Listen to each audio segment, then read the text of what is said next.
Halo, bagaimana kabar kalian hari ini? Semoga baik-baik saja. Nah, hari ini kita akan belajar tentang materi energi yang bergerak. Oke adik-adik sekalian, bisa kita perhatikan pada gambar, di mana pada gambar tersebut, situ anak sedang bermain bola. Dan mengapa bola tersebut jika ditendang anak-anak tersebut, bola tersebut menjadi menyelinding hingga bergerak maju ke depan sampai jauh. Jadi, energi itu dapat membuat benda bergerak. Salah satu contohnya yaitu adalah bola menggelinding. Saat bola ditendang, bola akan bergerak dari satu tempat ke tempat lain karena adanya energi gerak dari tendangan si anak tersebut. Apa itu energi gerak? Ada yang tahu anak-anak? Jadi, energi gerak itu adalah energi yang dimiliki oleh benda karena benda tersebut bergerak. Semakin kuat gaya yang diberikan, semakin besar juga energi gerak yang dihasilkan, sehingga benda itu tersebut dapat bergerak lebih cepat atau lebih jauh ketika bola tersebut ditendang oleh si anak.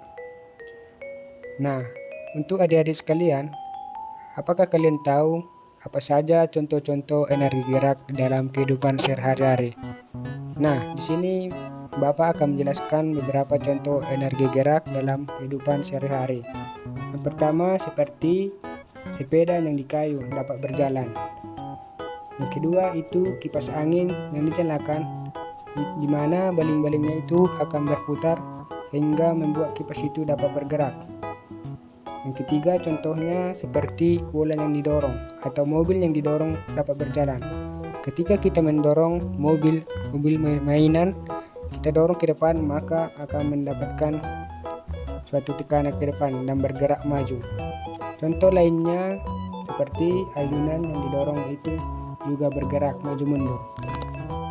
Jadi dapat disimpulkan bahwa bola itu bisa menggelinding karena adanya energi gerak dari tendangan si anak tersebut.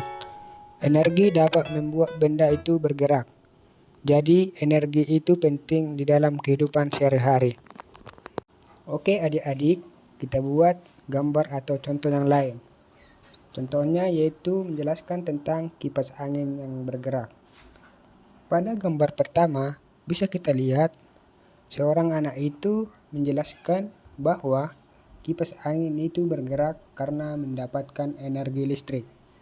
Energi listrik itulah yang menjadi sumber tenaga yang membuat kipas itu dapat bekerja.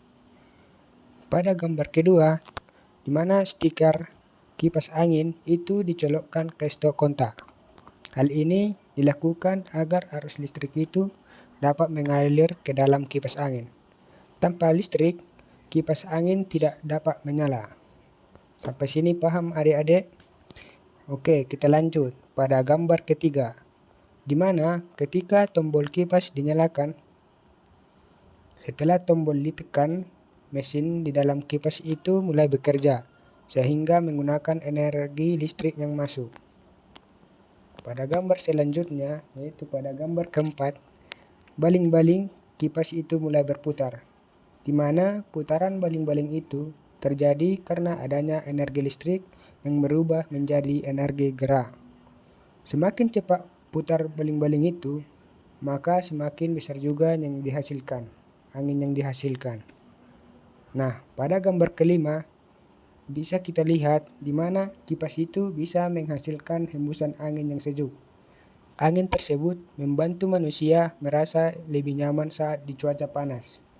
Dan gambar yang terakhir yaitu pada gambar ke-6, di situ dijelaskan kembali bahwa kipas angin itu bergerak karena mendapatkan energi listrik. Energi itu membuat benda itu dapat bergerak dan membantu aktivitas manusia sehari-hari. Jadi, kesimpulannya adik-adik sekalian, di mana dapat disimpulkan bahwa energi listrik itu dapat diubah menjadi energi gerak. Contohnya yang sudah kita lihat yang terdapat pada kipas angin yang baling-balingnya itu berputar dan menghasilkan angin. Oke adik-adik sekalian, demikian pembelajaran kita tentang energi gerak pada hari ini. Melalui kegiatan dan gambar yang telah kita pelajari pada hari ini, kita itu dapat memahami bahwa energi itu sangat penting untuk membuat benda bergerak. Energi gerak itu banyak kita temukan di dalam kehidupan sehari-hari. Seperti yang sudah kita pelajari pada hari ini, contohnya pada bola yang menggelinding, sepeda yang berjalan, dan kipas angin yang berputar. Oleh karena itu adik-adik sekalian, kita itu harus menggunakan energi dengan baik, bijak, dan tidak boros, agar bisa bermanfaat bagi semua orang.